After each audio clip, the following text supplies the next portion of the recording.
This is Leicester Till I Die TV. Watch and subscribe on YouTube and listen on your podcast platform.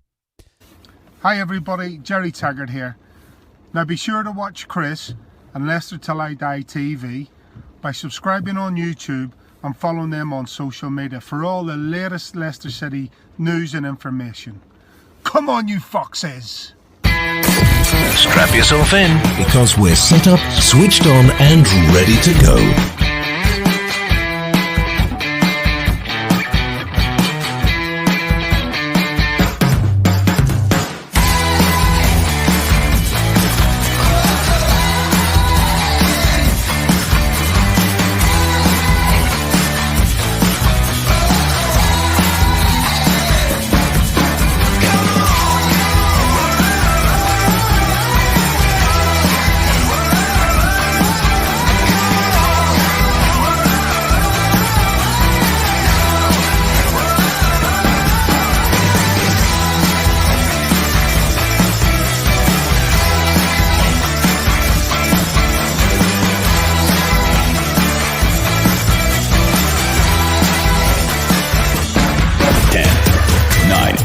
Eight, 7, 6, 5, 4, 3, 2, 1. And it's live. Good evening, fellow Fox fans. How the devil are we? Happy? You've got to be happy, haven't you? What a game! And Nacho and Vardy teaming up like they did. Have we somehow, by chance, I think by chance, stumbled across the perfect partnership?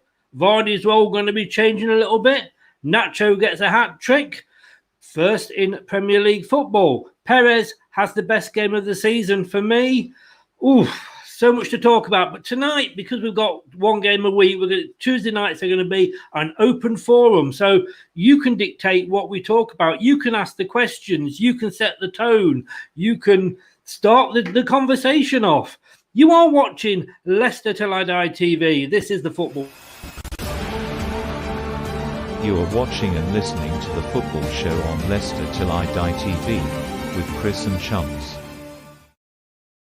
It is, and we are, as we say every week, in all the normal places. Me and Josh normal. Well, you'd like to think so. YouTube, Leicester Till I Die TV. Please give us a like. Facebook Live, the group.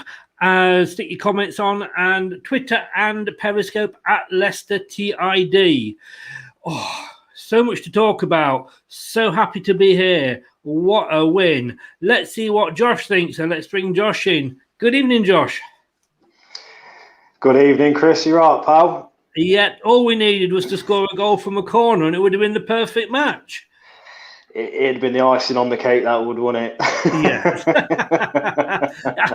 It was such a shame, I must admit, that Vardy didn't get on the score sheet. But like I say, tonight's an open thought. Liam, good evening. Say to Liam, thoughts on Leicester till Man United. We'll probably come on that a bit later, Liam, but thanks for bringing that up. Thanks for joining us as well. All it needed was a Vardy goal, really, but Vardy's, and we'll talk about Vardy first, he's kind of changing his role, isn't he?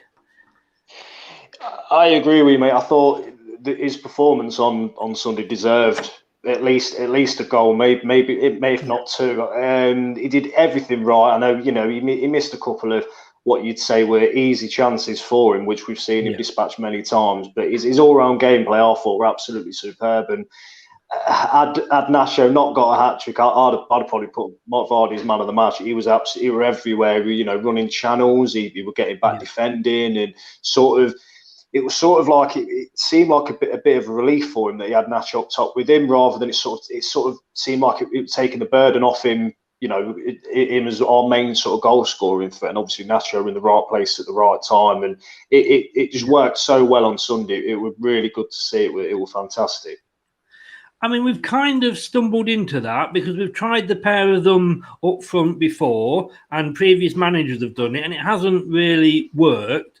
But it's looking like Nacho in that sort of support role and Vardy. If they carry on like that, I don't care who scores if one of them is scoring. Exactly, mate. Definitely. And we've said it many times now. Nacho's sort of he's hitting that form where we know he's got it in, and we've always know he's had it in him. But he's very much in. They've said it on the TV quite a few times now. He's very much a confidence player. When his confidence is up, as we saw from his third goal for his hat-trick on Sunday, to hit it that far out, it takes some confidence just to even have a go from there. And at the minute, it's sky high for him, and he's in all the right places at the right times. He's arriving, late in the box. He's absolutely perfect at the minute, and they are complementing each other really well. So long may it continue, hopefully. I mean, we've got some tough games coming up. We've got a quarter-final of the FA Cup, and when you get to the quarter-finals, we're always going to be difficult, and the one-off, so you need to turn up on the day. Man City and West Ham, which are two very important games. So it's just nice that partnership seems to be... They've had a couple of games to get used to each other. They've had an easy game, and let's be honest with you, it was easy against Sheffield United. To sort of get that confidence and knock them in. I agree that Jamie Vardy of old would have probably got a couple of goals and got his name on the score sheet. He just wants one to go in off his bum, to be honest with you. But it's just coming at the right time. Yeah, like you say, with the tough games we've got coming up, with the players we've got out, unfortunately, at the minute, it's nice to see that we ain't just got to rely on Vardy anymore. Nacho's come in, and his goal scoring record at the minute is fantastic. So like you say, mate, it couldn't come at a better time, especially business end of the season with the game's sort of going to be coming thick and fast. Before you know it, it's going to be May and it's going to be the end of the season. So it's nice to see that the goals are even spread out more so than what they were. When Barnes obviously were in the team, he was scoring goals. Madison were contributing as well. So it couldn't come at a better time. No. I mean, if we stick with those two, I mean, I think we've got to now not play one or the other. We've got to play, the two of them together. I mean, I did this earlier, and I just want to sort of show you Inacho's record. I mean, if you look there, and my eyes aren't what they used to be, but he's been with us 4 seasons now. He's played 87 games. 51 of those were subs, though, so you got to sort of take that into account. And he scored 15 goals. He had 4 seasons with Man City. He scored 40. He had played 46 games, which 34 was subs, and scored 4 goals. In fairness to him, though, when you're with Man City, like we've often said, you and me could probably score a goal or two if it put us in the box. Those figures for him stack up when you compare what he's done at Leicester to what he's done at Man City. Definitely, and you're right in saying, when you think the players who were playing with at Man City, no disrespect to any of our lads, because our backers to the hilt, but you got to think it. Man City, you've got the likes of Sterling, De Bruyne. Of course, at the time, David Silva when he were there, and the chances you're going to get a lot higher percentage than what you are with a team like us, And again, that's no disrespect to us at all. It's a totally different brand of football. The thing that from his gameplay on Sunday, and I know we pointed it out in the pre-match show, is what I wanted to see him is arriving late in the box. And I mean, look, he did it twice for 2 of his goals on Sunday. We were at that back post, and going back to the Vardy thing as well. The balls in from him to set him up were absolutely spot on. They couldn't have been more pinpoint had he tried even harder. They were unbelievable. So I genuinely thought he'd scored more goals than 15 for us so far. It seems like he scored quite a few more. Whether it's not because it's as we look at it there, it is getting better each year. I mean, his first season it was 3. His second season, I mean, you look, he only had 9 full games, in fairness. If you say give Vardy 9 full games this season, he probably won't have got a goal at all. He got 1 in that season. 19-20, he got 5. This year, and we're not finished this year yet, he's got 6. Okay, 3 of those, in fairness, in 1 game, but it doesn't matter. It's still sort of 6, and we've not finished. I know we've had a lot of false dawns, and if you're watching, let us know your thoughts on Nacho. Is this another false dawn, or I don't think it is, because I think we've never seen him and Vardy perform quite as well together as they did. And I know Sheffield United, I keep saying, made it easy, but it's the confidence going into the next game, isn't it? Definitely, and scoring goals and obviously winning games, it breeds confidence, and it's again, I keep repeating myself here, but it's come at the right time, and like you say, with games come, I think the Man United game at the weekend, that's just, it's a one-off. We want to win. It's in the FA Cup. We've never won the FA Cup before. Then obviously, like you say, you've got games after that against the likes of West Ham, Man City. It's like sort of Nacho's. I mean. We've always known he has got it in him to play well. Some games it can be a bit frustrating, when you can see he's trying. I've never really lacked his desire to try his hardest, because he always has. But sometimes things haven't come off for him where you think, but he could have maybe held that up better, or maybe passed it earlier and stuff. But he's at the minute you just cannot knock him. He's a man on form, and it's one of them where at the minute he's the first name on the team sheet for me if he carries on playing the way he is. I mean, I've said this for many years. I mean, we have no reserve team football now. I mean, in the past, a player didn't get into the first team on a regular basis, was only on the subs bench. He would play regularly in the reserves. Now you go from first team to... So, I mean, when you were playing regularly in the reserves, you come in, you've been playing week in, week out. It's just different players, where now we haven't got any of that at all, unless they drop the odd one down to the under 23. But I think we certainly do miss those reserves. Going on to the other, and I'm sorry, going to say at this point for both of these players, we're going to look at Perez now, our favourite. I mean, I've been very critical of them. I've been very supportive of them, because I think they both have got potential. Hopefully, I'd say this is Nacho's not a false dawn on the start of seeing that potential. Perez, a lot of false dawns with him again this season, but in that role that he was played in, and again, we can keep saying it was only Sheffield United, but he had a damn good game. I thought you were absolutely brilliant, and again, we can go back to our pre-match show as well, and I think we both said that this was a massive chance for Perez, because we don't know how long Maddison's going to be out for now. It's a big chance for Perez. If he was to pick himself to play in any position, it'd be that number 10 role. We've seen him so many times out on the wing for us, and he's not contributed anything. It got to the point for me this season, and as you know, a couple of weeks ago, I said I can't really defend him anymore because he's offering us nothing. But on Sunday, we were absolutely superb. What impressed me more than anything, we know his first touch can be absolutely world class at times. Sometimes when he brings the ball down, you think, bloody hell, how's he done that? The ball's like a magnet to his foot. But there were many times on Sunday what I saw where he was receiving the ball on the half turn, and he would just, on his first touch, he was spinning his man and then dropping the shoulder, and he did that for his goal, for his well taker goal as well. What a finish that was! And again, it's same as with Nacho. It's sort of, you think to yourself, is it harsh putting them both in the same bracket? But it's not really, because they do infuriate you at times, because they are better players than what they do show. For me, I was really pleased when Perez scored on Sunday, because the performance that he gave, it deserved the goal. I thought he was absolutely superb. So, I mean, like you say, you're only Sheffield United, but you just got to play. You got to play whatever's in front of you. And if, like I say, for confidence reasons, it's hopefully it goes a long way for both of them, and hopefully it continues. I mean, we looked at Nacho. Let's have a look at Perez. He's had 2 seasons at Leicester. He played 35 games or 33 games last year, scored 8 goals. Again, 3 of those were against Southampton, of course. This year, he's only played 17. He's got 2 goals.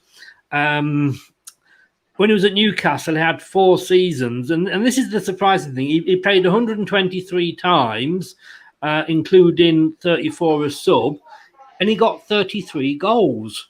That is I think that is the Perez that Brendan Rodgers bought. I mean, even if you double our seasons to make it equal, that would only give him 20 goals. It's still under.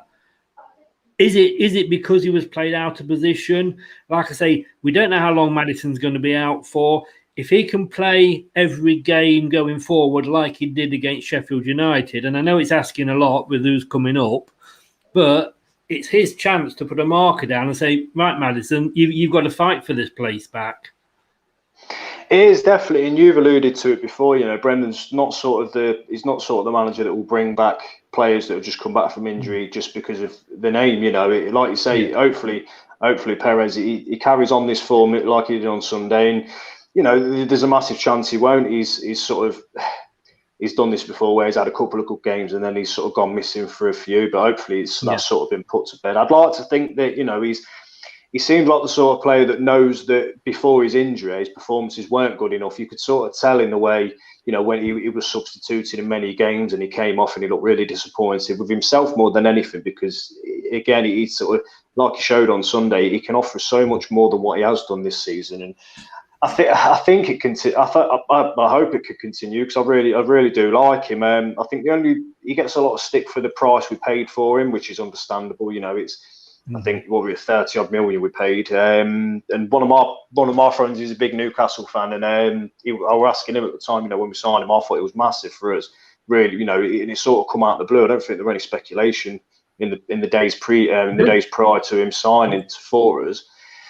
And he says, again, he's sort of a very much form player. When he's in form, he will play really well. And he's another player like Nacho.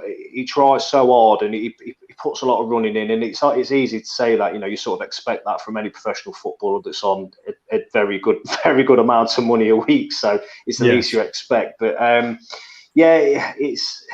it's a Sunday, especially from the two of them. They showed really, really good signs, and I thought overall the gameplay between not only them but everybody it were absolutely superb. It was the performance that we've been asking for the last couple of months, really. I think this might be Brad because of the length of it, but Leicester have always been a side where we stick by our strikers in times when they take longer to drift into a game.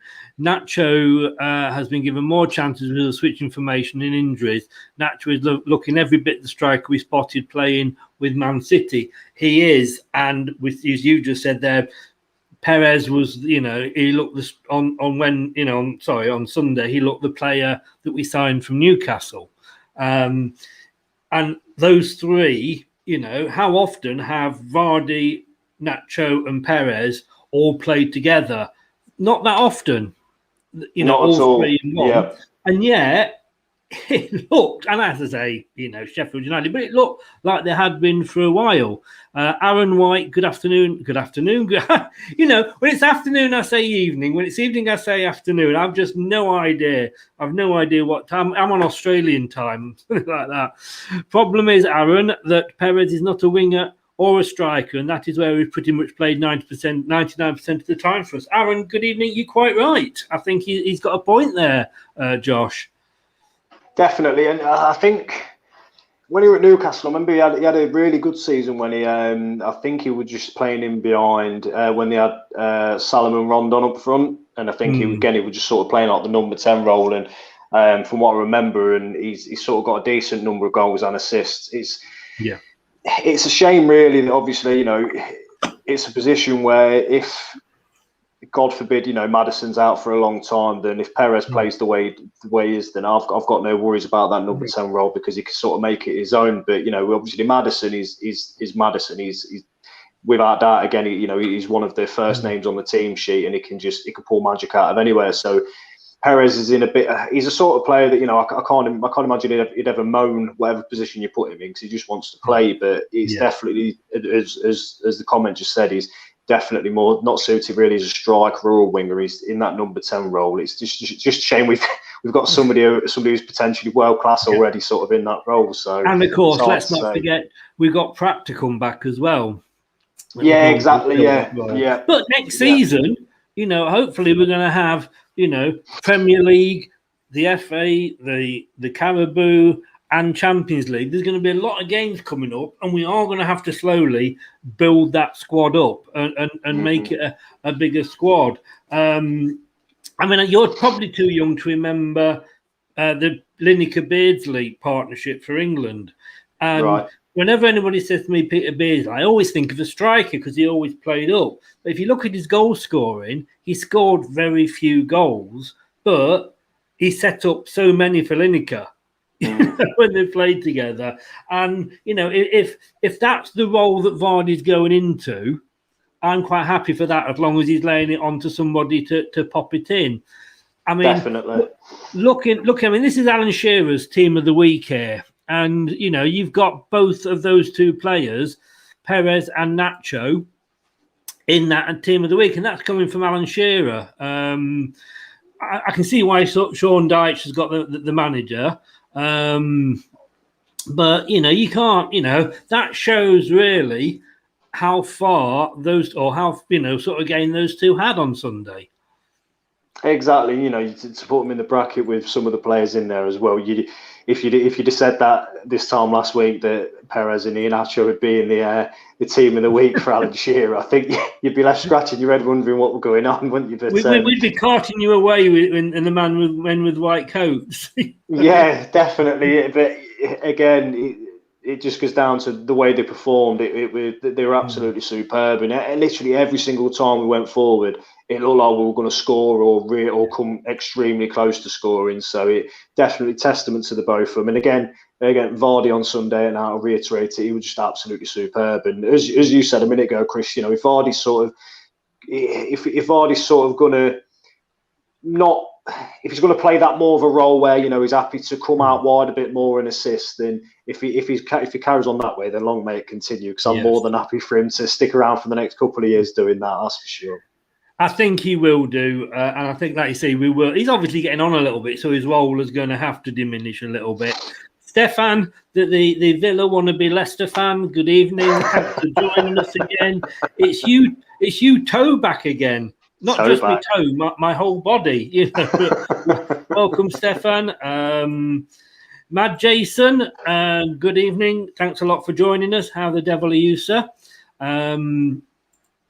And Aaron, looking at the team of the week, no way should Lamela have been in there. He scored one great goal and got sent off for silly stuff, especially when Vardy technically got a hat-trick of assists.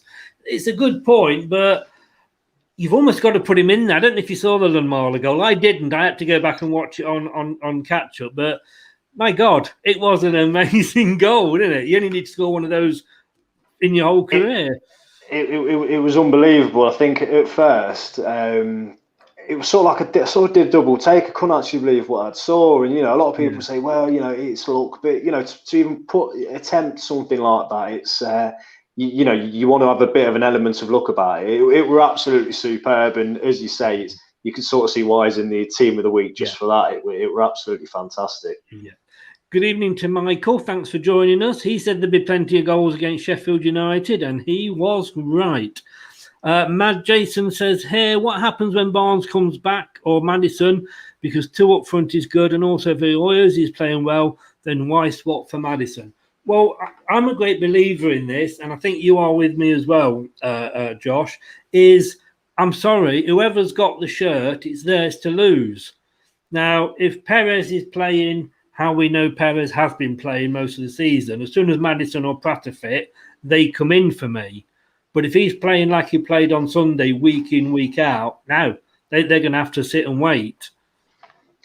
Exactly. I agree with that comment totally. It's if whoever plays well, you can't drop him. And as we said before, Brendan is a sort of manager that he wouldn't just drop somebody for a name. So it's like you say, hopefully Perez can continue it and continue his performances, and it sort of gives Maddison a lot to fight for to come and get his starting position back, definitely.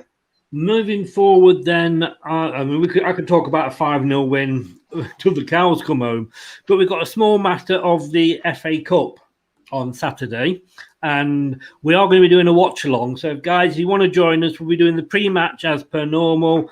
The watch-along, when you see me and Josh swear a lot or celebrate, depending.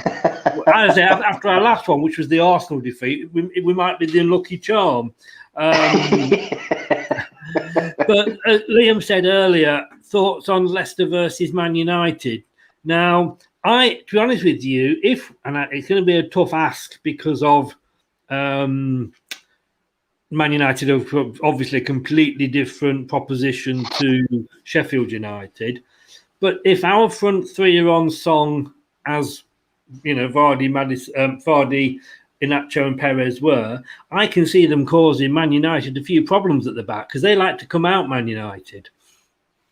Exactly, and I think again, from the way we played on Sunday as well, there were a bit of everything really. We had the possession game, and obviously we scored a couple of goals on the counter attack as well. So I think we do pose a lot of issues for United. I think going into it, a lot of people, and rightly so, they're going to say United favourites. But going into it, we're going to have had another week off, which I thought you could really tell the difference from Sunday's game. We looked a lot more fit, for the full 90 minutes. It was just relentless attack after attack, and nobody really seemed to be slowing down.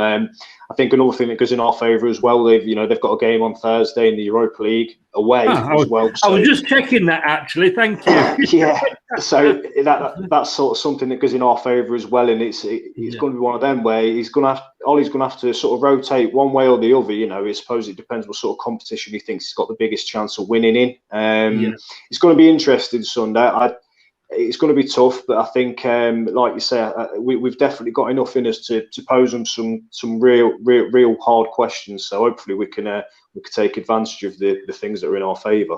The interesting thing is, and I was just looking there, is the fact that they've got Milan. So they're away to Milan, so they're going to be travelling. Mm-hmm. It is Thursday, and we're playing. Did we say on Saturday?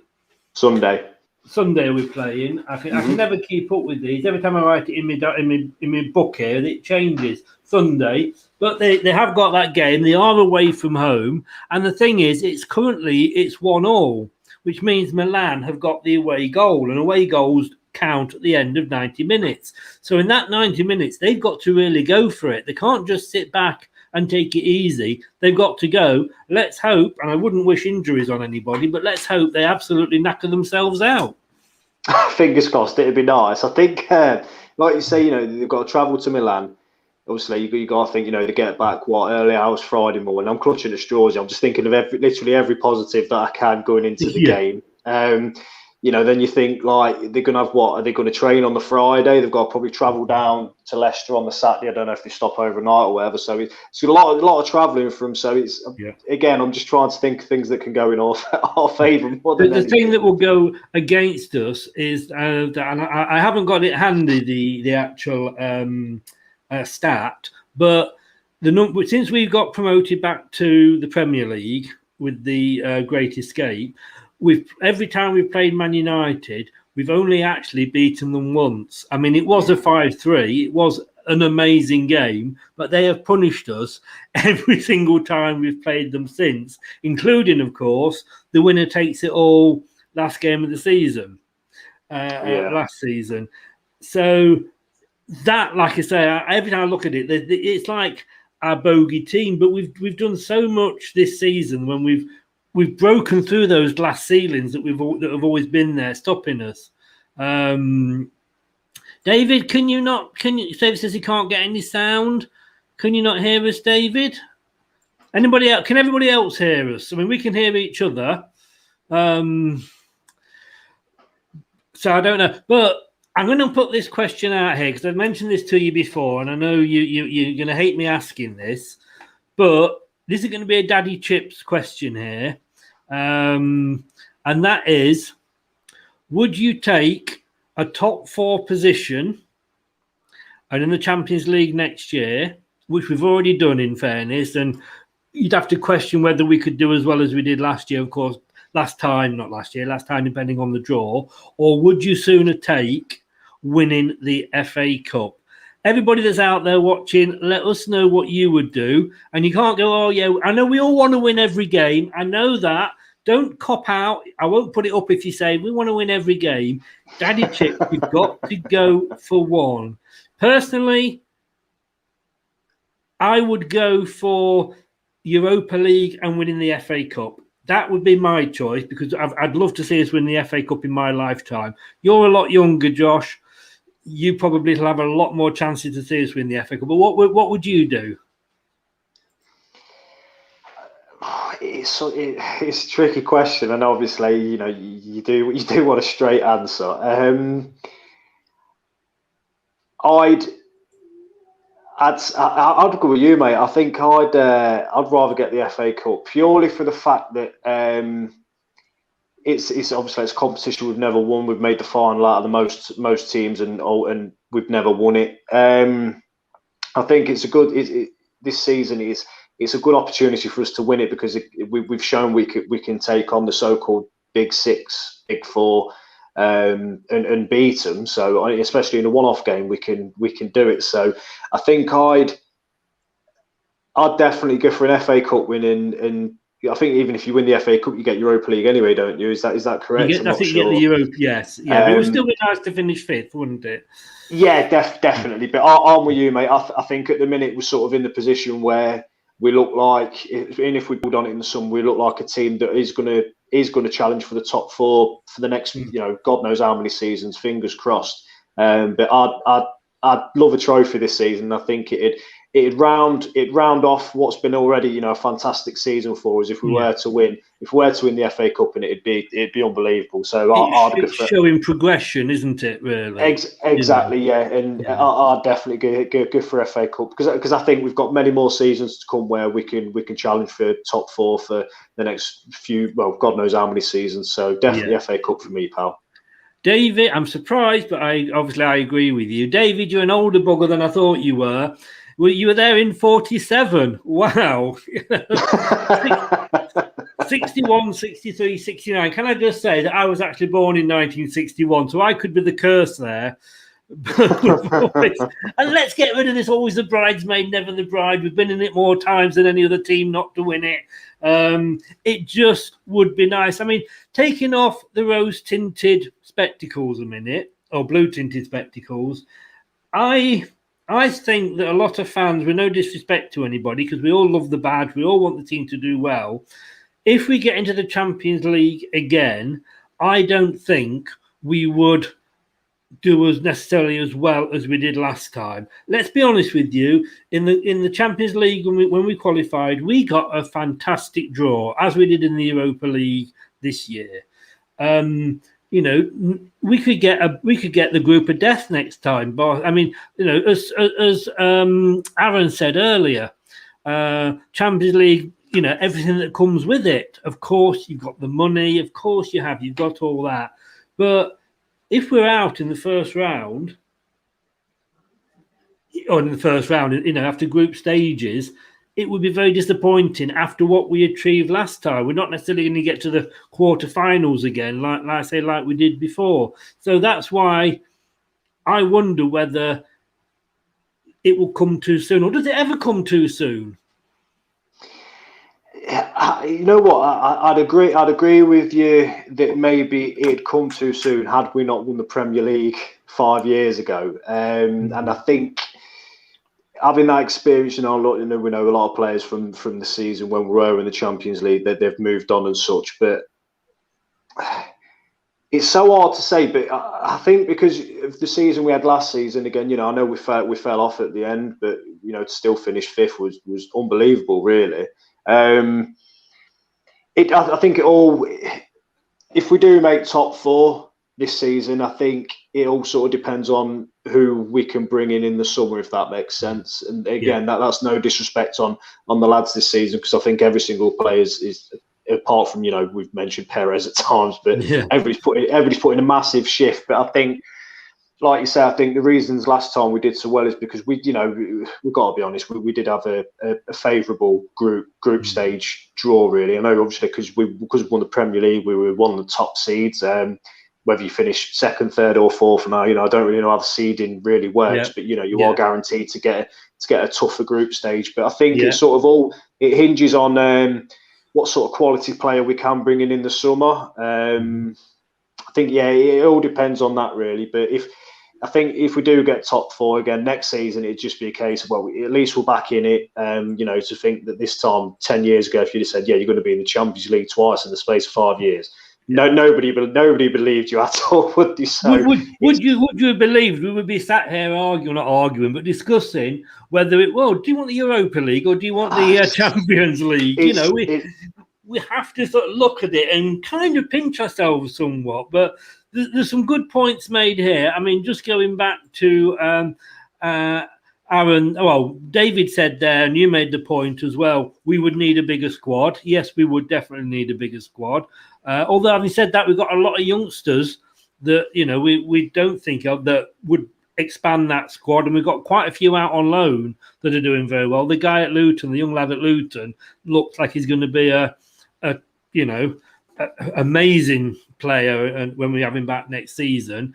Roy did say top 2, 4th might not qualify. We've got to see what it comes. We've got to base it on the top 4 because that's the norm, if you like. Aaron says here, I think the problem is that some of our players will be wanting to play Champions League footy, and if we miss out on this season, how many will be wanting to leave the club, to join clubs that are playing in it?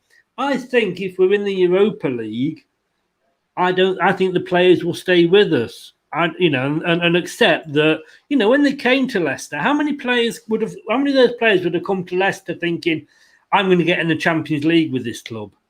Not many. Exactly. Yeah. Not many. Exactly, mate. And you're right. And I think at the minute we've got so many things going forwards. And again, looking out back to last season, I know as much it would be a disappointment to miss out on the top 4. Again, like I said a minute ago, to finish 5th and get European football again, we're absolutely amazing. I think if you'd have offered that to any of us at the start of last season, we'd have beat your bloody hand off. It were amazing, really. I think that.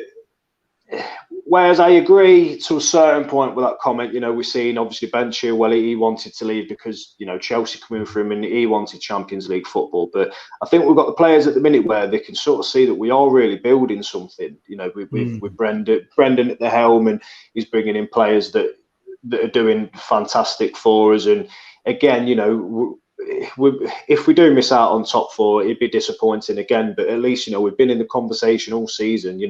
We've... Yeah. As much as we tag ourselves the Invisibles, we've still been on the edge of, we've still been in people's mouths and still say, well, Leicester can still get top 4. So it's, I think if we can just stay in the conversation for the next, hopefully 10, 20 years, then we are going to be considered one of the bigger clubs in England, and players will want to come and players will want to stay. So hopefully it can continue. Let's be honest with you. How long ago was it that you would not have considered Manchester City a big club? Exactly. Yeah. Other than the fact that they have a lot of fans, and that doesn't constitute you being a big club. Newcastle, they've got the name. Leeds have got the name. I wouldn't call either of those big clubs at the moment, personally. But I know what you mean. Just quickly on that, I think I've got a bit of a soft spot for Newcastle. Although I do think, as I said in the show last week, I do think they are going to go down. I think teams like that, like you say, Leeds, because of the history behind them, and they were sort of always in the Premier League since the birth of the Premier League, really. And then obviously, Leeds haven't been in there for 15 or so years. Yeah, I think you look at their, it's the team name more than anything, and you think, they don't really deserve to be like Championship level. They should be in the Premier League. And you look at the years that they were in there and the players that they've had and stuff. So it's it's the problem is though with that, and I do know what you're saying, but I'm just going back to David's comment here. I mean, David has, he was there in 47. Now in 47.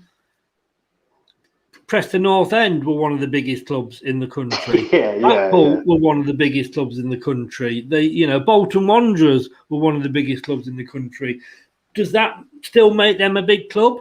At some point, these clubs have got to lose this big club. And I know fans of these clubs will say, no, we're still a big club because we get all these fans. Bollocks. You don't. You get fans because you're well supported. That doesn't make you a big club at all, When you put it like that, I suppose it's because I'm older, and I thought, I think just quickly, we're all obviously very tribal towards our football club. So to me, Leicester's the biggest club in the world. To obviously others, their own teams are. So I think we all sort of have to agree to disagree on that. But when you put it like that, it always will be this. Do we then get into the big 6 and knock somebody else out, or do we just add ourselves onto the bottom of it and it is now a big 7? Or Everton, are they a big, should they be in there? They haven't won anything for years, but they've got big neighbours, a bit like the Man City one at a point. But, as Jason says here, I mean, I was actually looking at this the other day, Jason, because I used to live in Lancashire, and I used to work in Bolton. I worked in Bolton for 2 years on Newport Street, and the stadium that they had built, their old stadium, was a bit like the old Filbert Street. They couldn't expand it, and eventually they moved to the new stadium, the Reebok, and it is amazing. And yet they're down there in, I think, League One, but it doesn't make them a big club. But like I said, it depends how far back you go in the history. West Ham, as you say here, Jason, are on the road to doing well. They are, but I think for them to be a big club again, and I say again because at one point, again, Josh, back to the days of Jeff Hurst and Bobby Moore, they were a big club, They need to do it more than this one season. That's the problem. We've been doing it now for a few seasons over the last 5 years. But we're going to look at a different topic. It'll probably be the last topic we look at in a minute. And we're going to have a look at our run-in to the end of the season on something that was in the Sun newspaper today. But we'll be right back after this break.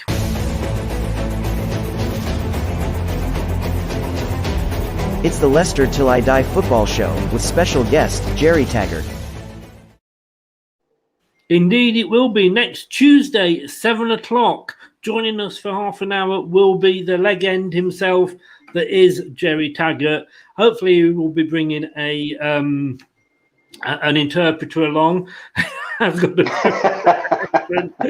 and I think I said the wrong thing because I was actually on a video chat with him and a couple of the players and Walshy and Matt Elliott, and I did actually say he was my third favourite Northern Irishman after O'Neill and Brendan Rodgers, and he didn't smile, so I'm thinking like maybe he's the wrong person to say that too. I was quite pleased that I actually came through that in one piece. I half expected him to reach through the camera and grab me and pull me back in, but in the Sun today, and I still buy the Sun, even though there's no page 3 before anybody says anything. Well, I don't buy it. I don't. Who buys it? I read bits online. They do have a good football section, in fairness to it. I happen to like it. I know a lot of people say, "Oh, it's only the Sun," and they did this again. I like it. They covered Leicester when I used to live up north, but they compared all the run-ins of all the teams with the games that are left, and this is, oops, no, that isn't it. That's Perez popping up again, as he did against Sheffield United, of course. This is what the Sun said. Simply put, Leicester have one of the harder run-ins of the genuine top 4 chasers, in no small part to their horror final 3 games. That is what they said. And when you look at our last 3 games, well, let's have a look at all the games. Let's go through, and I've just pressed the wrong button again. In a minute, I will learn how to do this job, we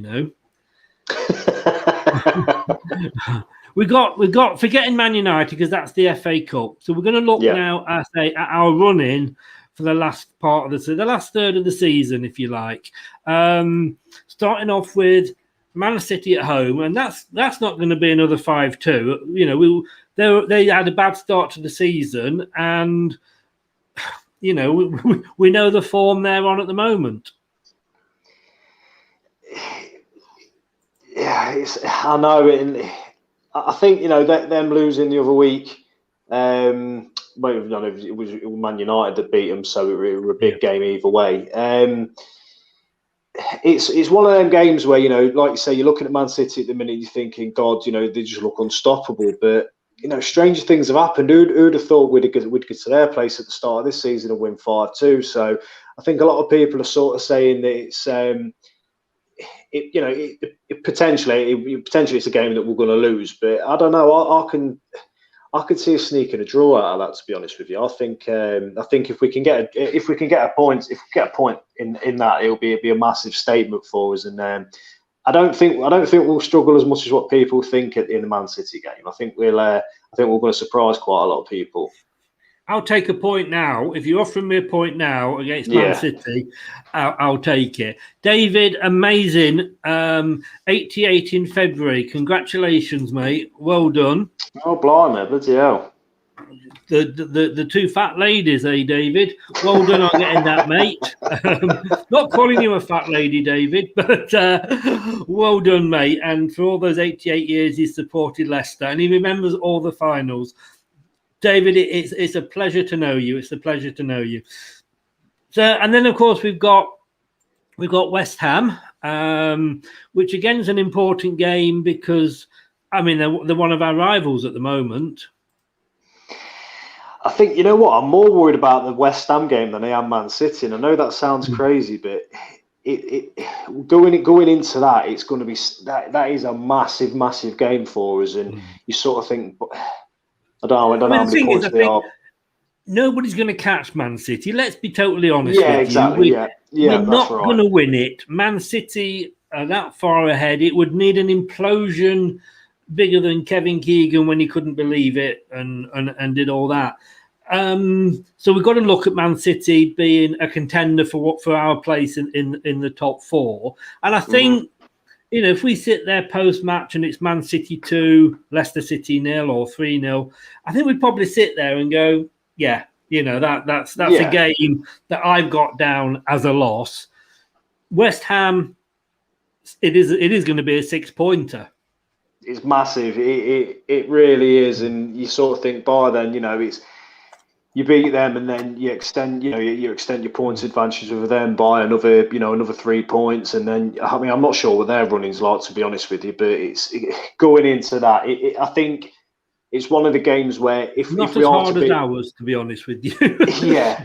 If we are to beat them, which, you know we can, I think you can don't want to be tempting fate, but if we are to beat West Ham, we could I don't really think we've got to worry about them for the rest of the season, if that makes sense. I think after that, you know, we have got some very much so winnable games until obviously the final 3 when it turns into a bit of a bloody nightmare. But I think it's the West Ham game is going to be huge. It's going to be nerve-wracking, but again, if we can get a win there, then I think we got a difficulty rating of 7 out of 10 from the Sun. West Ham have got 4 out of 10. That's how easy. They've got Arsenal, Wolves, ourselves, Newcastle, Chelsea, Burnley, Everton, Brighton, West Brom, Southampton. I mean, apart from Chelsea and ourselves, all those games, even Everton, are winnable for West Ham. So they have got. They've said here, the Sun, they've got one of the easiest run-ins. But I know we said the other day before these games, we've just had the Burnley, Brighton, Sheffield United games. We needed at least 7 points, which we got. We got 7 points out of those. I think the games then following West Ham aren't too bad. And we've got to be looking at winning as many of those as we can, because we've got West Brom, Crystal Palace, Southampton and Newcastle. Now, those are 4 games. When you look at that, and I'd want 10 points out of those 12, would you? You'd like to think so. You'd like to think so. Yeah. I mean, looking at them again, I don't want to be tempting fate here, but I think we could get 12 out of 12 there. I think it all sort of hinges on the West Ham game. If we beat West Ham, then I think the confidence is going to give us to sort of go into their next group of 4 games. It's going to be massive. You know, no game's an easy game in the Premier League, but I think we've got enough in us this season to see it over the line. I really, again, people might want to clip this if I'm wrong. I can't see us capitulating this season. I think, you know, granted, the last 3 games, they are just an absolute bloody nightmare, and you couldn't have really got a tougher group of games to finish the season off with. But again, you know, as we've just seen the 4 before that, they are massive chances to get wins in all of them effectively. But we've seen, barring the Man City probably, we've seen that all these teams, ourselves included, can very easily lose. You know, Man United lost to Sheffield United, and we went and stuck. All right, they lost the manager, but we went and stuck 5 past them. I mean, that Manchester United Chelsea. Chelsea is a difficult one for me. I would say possibly a draw with Man United, simply because we can't seem to beat them whatever we do. Although it would be nice to get revenge on them. Tottenham, I can see us beating Tottenham, to be honest with you. But yeah, it is those last 3 games. We need to be as big a gap as we can between us and the 5th place before we go into those last 3 games. And those 4 games between, which, like I say, was West Brom, Crystal Palace, Southampton and Newcastle, they are all winnable, and they all should be winnable. And as Andy said there, of course, we've been playing better since we lost the Europa League. And I think we would say the same if we got knocked out of the Champions League, because suddenly we've only got the 1 game a week. Unfortunately, 2 teams that are still in Europe, which is Arsenal and Tottenham, aren't in the top 4 at the moment, so doesn't really affect us as much. But we have got a very good chance, I think. Just on that as well, I think sort of if it does go down to the last game against Spurs and we need a win or a draw to sort of guarantee top 4, I think we've got to look at it and think, well, we need to hope that Spurs make Europa League final, because I think the final is only like 3 days after the season ends. So you're looking at that thinking, well, if they're in the Europa League final, they've got nothing to play for in the Premier League, really. Top 4's gone. Then Jose's sort of going to put all his eggs in one basket. Maybe put the youth team out against us. No, again, we beat Spurs with relative ease just before Christmas. So our fancy is to beat anybody on his day, mate. We can go toe to toe with anybody, and we could beat anybody in this league. So it's going to be interesting. Were top at one point. They've been down to about 10th. They are on a little bit of resurgence, but they've just lost the North London derby. Just in case anybody missed the fact that Sky mentioned that it was the North London derby at the weekend. so it's going to be interesting. David, I was at Filbert Street, City playing Man City, 47,000 in the ground. I tell you what, I bet you were like sardines. Bloody hell, 47,000. The old double decker. Andy, that's not very many. That's 47,000, I think, not 47. He didn't, though he did type it as 47. I'm taking it that he meant 47,000, not 4,700. That was Man City when we played them in League One, I think. So it's all fingers crossed, looking good. Like I said, next Tuesday again, it's an open forum. We'll be talking everything, but we're going to have Jerry Taggart on. Jerry Taggart. Not the Taggart off the TV show, the Jerry Taggart, the ex-Leicester player. So if you're thinking of your questions, guys, he's joining us next Tuesday. But somebody here has said, and I'm just going to pick this up. I can never find something when I'm looking at, but basically he was asking, who would we want? If you could have one ex-player on here, who would you get on? Who would you want to see on here? Muzzy, is it? Is he? My all-time favourite Leicester player, Muzzy. As a kid, it were always me. As Muzzy is it in the playground playing football, he's an absolute icon for me. Here we go. I think it was Jason here. Here we go. Yeah, if you could have one Leicester legend on the show that has not been on yet, who would you be? Gary or Heskey or another? To be honest with you, I presume you mean Gary Lineker, not Gary Parker. Although at the time, Gary Parker was one of my favourite players. I absolutely thought he was brilliant. Some player, Gary Parker, I think he was quite underrated by especially people outside of Leicester. Nobody really looked at him, but he was a cracking player for his Gary Parker. Oh, God, he could pin a ball. When you look at Steve Guppy, I mean, in that goal that you saw Jerry put away in the promo video, Guppy put the pass over. For me, Gary, because I want to talk to him because I went to school with him. I want to know why he bullied me. So I'd have Gary on and say, "Come on, Gary, own up to it now. Why did you do it?" I've got to be honest with you. Chris Garland. Wow, that's a name from the past there, David. Chris Garland. The only picture of him playing for Leicester was in the white white away kit running out of a tunnel somewhere. But Chris Garland wasn't a bad player. For me, I tell you who it would be, and my mind was ticking over. You can probably see the smoke coming out my ears. If I'm going to be totally honest with you, if I could have one player on, I'll see what I can do with Muzzy. That'd be. I'll tell you what. That'd make my year. That would. Well, you've got to. You owe me one. If I get Muzzy on, you've got to get Julian on. I'm trying, mate. I am trying. I promise you. Julian Joachim. If anybody knows a player, by the way, lives down the road now, ex-player, give him a nudge. Get him to contact me and we'll see what we can do. But personally, I didn't say... Sorry, just laughing here. Andy says you've got more chance of getting Judy Garland. I'd actually get Len Glover. Right, okay. Now, do you know... I'm going back, Ben, before your time. Yeah, I've heard the name. I've heard the name, definitely. He was part of the Bloomfield years, which prior to Martin O'Neill was the best years to be a Leicester fan. We played absolutely amazing football. Keith Weller, there was Frank Worthington, Alan Birchnell, and Len Glover. And Len Glover actually lived opposite to me when I was a school kid. Right. And I used to walk his dog for him. I know. But hey, I was 14 years old, 13, 14, 15. To me, walking his dog, there's a guy up the road used to do it for him, and he used to invite me out to go with them because he was the neighbour to me gran who lived up the road. And for me, I'd just like to chat with him again. Say, you don't remember me, do you? Which you obviously won't do. But Muzzy's your player.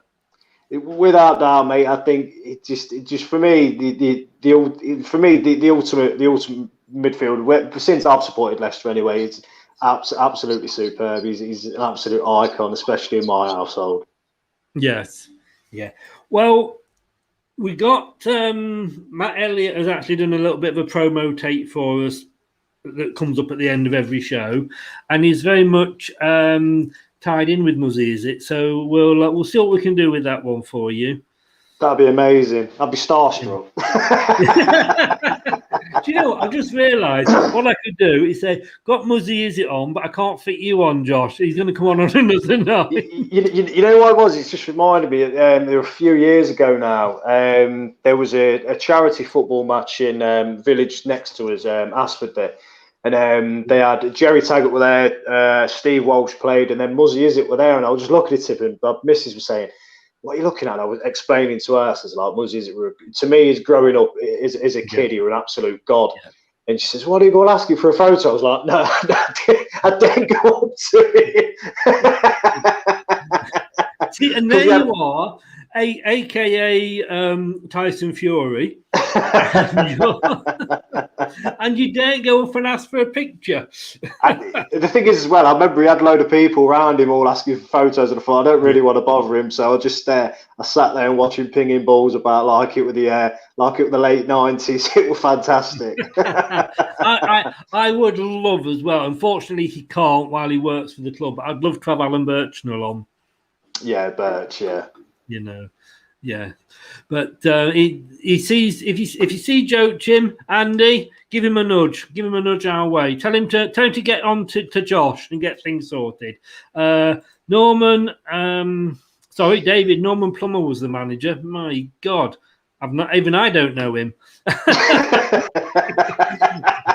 You. I'm glad to say we've got somebody on here older than I have. Josh, it's been great having you on. Thanks for coming on. Pleasure as always, mate. Thanks for having me again, pal. We should see you next Tuesday. Definitely, mate. I won't abbreviate that, but we will see you then when we will have, as I say, he who must be obeyed at all times, of course, because I'd never argue with him, Jerry Taggart. Thanks very much, mate. Cheers, Chris. I've enjoyed it, mate. Look after yourself, pal. Thanks a lot. Take care, mate. Cheers. Thanks a lot, mate. Ta-ra. Bye-bye. Thanks to Josh there for joining us. These are good. I like these Tuesday shows. It's a new way. It's an open forum whilst we've got this. We're going to take it through the close season as well. We've And it's just going to be talk about anything. We're going to literally do it that way. You guys will pick out what you want. You'll put a post up and you'll get us talking. So this week we've kind of supplied the topics, but in future, come on, ask your question, wait for us to sort of towards the end of a chat, and we'll talk about what you want to talk about Leicester. A couple of things coming up. Like I say, don't forget, next week we will have Jerry Taggart on. Have I said that? Might have done a couple of times. We've also got a new transfer show coming up. And I know it's not the transfer season yet, but we are getting linked to players. And will we keep him in the window? Will we buy him? Is he worth buying? Leicester Till I Die's Australian blogger, Lachlan Onions, is going to be doing quickly.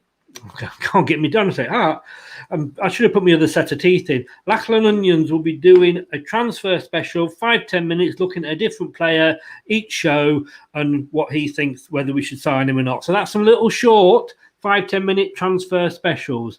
Anthony, thank you very much for that. Glad you love the show. Have you subscribed? If you haven't, we're trying to get to the 500 by the end of the season. We're on 411. Get your mum, get your dog, anybody who's got a YouTube account and they half like Leicester, get them to give us a subscribe and get us up towards that magic figure. So we are going to be back in a couple of days. If you want to listen back to this, if you didn't catch all the show, you can obviously watch it on YouTube, Leicester Till I Die TV. And like I say, don't forget to subscribe. Or you can listen to it on podcast while you're doing the gardening. We're on Apple iTunes, Spotify, Anchor, Google, and Podcast Addict. We're on all of those, all your big ones. You can listen to us all over. We're going to be back on Thursday when we'll be talking to Richard from Richer Sports, who's a Man United fan. It's the Opposition View show on Thursday. On Friday, it's the preview show when we're looking at the game with Craig, my Leicester chat chum buddy, on the preview show. And then on Sunday, you're going to have the pre-match show when the team is announced. Watch along. We're going to have a watch along. So join us, turn the sound off, watch the game, listen to us, join in with the chat, help us swear. And we'll be doing the watch along show. And then, of course, the post-match show when hopefully it will definitely be Brad and hopefully ex-Fox Julian Watts as well. It's been great having you on. Thanks for joining me. And thanks to Josh again. And thanks to all you guys. Please stay safe. Glad you enjoyed the show. Thanks for your comments. Thanks for everything that you throw in. I hope you have a really, really good week. Stay safe, and I will see you on Thursday at 7 o'clock. Good night. Hello, Matt Elliott here. Be sure to watch Leicester Till I Die TV on YouTube and follow all their social media platforms for all the latest updates and news on Leicester City Football Club. Leicester Till I Die podcasts on the Apple iTunes, Spotify, Google, Anchor, and all podcast platforms. Thanks for watching Leicester Till I Die. This is Chris saying goodbye and see you next time.